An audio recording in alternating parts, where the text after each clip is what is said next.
राजकारण सहकाराच्या प्रगतीसाठी अडथळा ठरणार नाही याची काळजी घ्यावी. Doctor S Mahajan.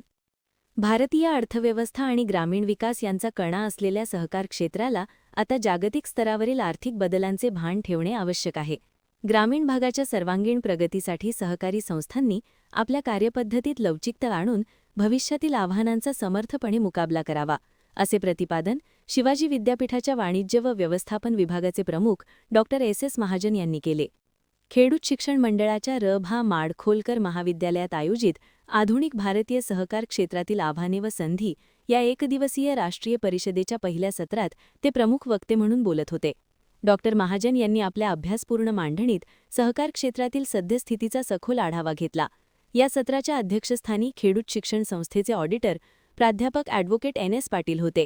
त्यांनी सहकार चळवळीचा गौरवशाली इतिहास मांडून डॉक्टर महाजन यांच्या विचारांना पुष्टी दिली.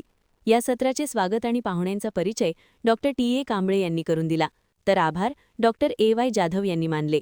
या सत्राला देशभरातून आलेले संशोधक, प्राध्यापक आणि विद्यार्थी मोठ्या संख्येने उपस्थित होते. महान कार्य न्यूजसाठी प्रकाश आयनापुरे, चंदगड.